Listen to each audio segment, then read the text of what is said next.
बच्चों, मेरा नाम है मोहित और आपका स्वागत है हमारे यूट्यूब चैनल हिस्ट्री चैंपियन में। तो जैसा कि आप जानते हो, आप बीए फोर्थ सेमेस्टर के विद्यार्थी हो और आपका पेपर होने वाला है कौन सी श्रेणी का?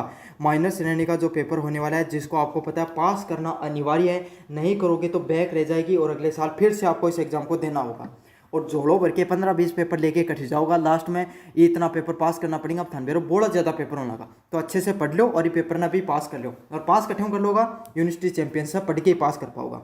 तो थान क्या करना है, मैं जो प्रश्न बताऊं, सिलेबस बताऊं, एग्जाम पैटर्न बनाऊं, अच्छे से सुनो इस वीडियो को, बहुत काम आने वाला आपके सामने वीडियो। तो चलो शुरू करते हैं अपन वीडियो को। तो आपका जो पेपर होने वाला है, वो पेपर जो नॉन कॉलेज वाले विद्यार्थी होते हैं उनके लिए कितने नंबर का देखने को मिलता है? 100 नंबर का पेपर देखने को मिलता है। पास होने के लिए कितने अंक चाहिए आपको? टोटल 40 अंक है वो पास होने के लिए चाहिए। तो आपके सामने जो नॉन कॉलेज वाले विद्यार्थी होते हैं उनके लिए 100 अंक का पेपर होता है और पास होने के लिए कितने अंक चाहिए आपको? टोटल 40 अंक है वो टोटल चाहिए होते हैं पास होने के लिए। रेगुलर वाले विद्यार्थियों की बात करूँ तो रेगुलर वाले विद्यार्थियों के 70+30 पे एग्जाम पैटर्न देखने को मिलता है। 70 नंबर का आपको पेपर होता है जो रेगुलर वालों का। 30 नंबर का आपके सामने इंटरनल एग्जाम होती है और इसमें से आपको 28 नंबर है वो टोटल चाहिए होते हैं पास होने के लिए। तो इस प्रकार से आपका एग्जाम का पैटर्न रहता है। तो एग्जाम आज सिलेबस बताऊं, इससे पहले चैनल को सब्सक्राइब कर दो। आप में से 90% बच्चे सब्सक्राइब नहीं करके रखते हैं। वीडियो को लाइक कर दो और अपने दोस्तों को जरूर से शेयर कर देना है। अब बात करें आपका जो पेपर होगा women in the Indian society, इससे संबंधित जितने इंपॉर्टेंट क्वेश्चन के बारे में। यूनिट फर्स्ट की बात करूँ, यूनिट फर्स्ट में क्या है? Exploring the aspects of the history of womens in India. तो भारत में जो महिलाओं की स्थिति है उनके बारे में, उनके इतिहास के बारे में आपको बताना है। अंडरस्टैंडिंग जेंडर्स, महिला और पुरुषों के बारे में आपको अच्छे से समझ करनी है। पैट्रियार्कल, पैट्रियार्कल एंड मार्ट्रिकल, मतलब एक एक समझाऊंगा। पितृ सम्मत मतलब ऐसी जगह, ऐसा समाज जहाँ पर जो पुरुषों का पुरुष प्रधान समाज, उसके बारे में। पैट्रा लोकेलिटी, जहाँ पर पुरुषों की ही प्रधानता, पुरुष ही जहाँ पर ज़्यादा रहते हैं। मैट्रियार्की, जहाँ पे मातृत्व समाज देखने को मिलता है, उससे संबंधित आपके सामने प्रश्न करने हैं यूनिट फर्स्ट में। यूनिट सेकंड में वुमेन इन एंशिएंट इंडिया, तो प्राचीन भारत में महिलाओं की क्या स्थिति थी, इससे संबंधित आपको बताना है। Evolution of the patriarchy in early India, और भारत की जो पुरानी जो परंपराएं थी पैट्रियार्की की, जो पितृ सम्मत देश था भारत, उसमें किस किस प्रकार से इवोल्यूशन देखने को मिला, कैसे कैसे भारत वो धीरे धीरे मातृ सम्मत बनता जा रहा है, जहाँ पर महिलाओं की भागीदारी भी बराबरी को देखने को मिलती है। अगला है वुमेन एंड वर्क, महिलाएं और कार्य।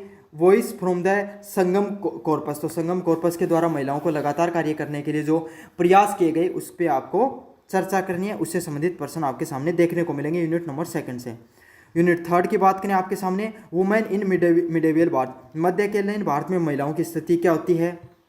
इसमें क्या देखने को मिलता है? Politics of the harem and the public sphere, तो जो राजनीति होता है उसके अंदर जो पब्लिक स्पेयर होता है, मतलब जो पूरा का पूरा पब्लिक स्पेयर, मतलब जो सामाजिक प्रणाली होती है, इसमें आपके सामने वुमेन क्वींस एंड भक्त, महिला जो भारतीय जो परंपराएं रही मध्यकालीन में, उसमें जो आपके सामने महिलाएं जो रानी बनी और भक्ति आंदोलन में महिलाएं देखने को मिली, मीरा जैसी, उनसे संबंधित आपको बताना है। Case study of queen Kittur Chennamma and Mirabai, अच्छे से पढ़ लेना। क्वीन कितुर चिन्नम है उसके बारे में अच्छे से पढ़ लेना। ये उस समय जो साउथ का डायनेस्टी हुआ करती थी, वहाँ से एक प्रमुख महिला रानी थी और ये पितृ सम्मत मातृ सम्मत जो राज्य था उसकी महिला रानी थी। यूनिट नंबर 4 की बात करें, वुमेन इन मॉडर्न इंडिया, तो आधुनिक भारत में महिलाओं की क्या स्थिति है। डिबेट ऑन वुमेन एजुकेशन, महिलाओं की शिक्षा पर डिबेट करना आपको बताना है। वुमेन पार्टिसिपेशन, महिलाओं की भागीदारी के बारे में बताना है। भारतीय जो नेशनल मूवमेंट है, भारतीय जो स्वतंत्रता आंदोलन, उसमें महिलाओं की क्या भागीदारी थी।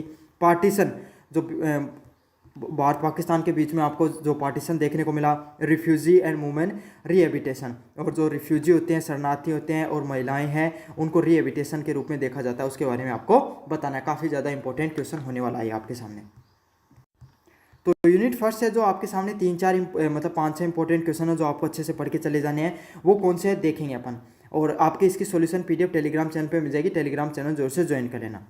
पहले वाला प्रश्न है, explain the concept of gender and its significance in the historical studies.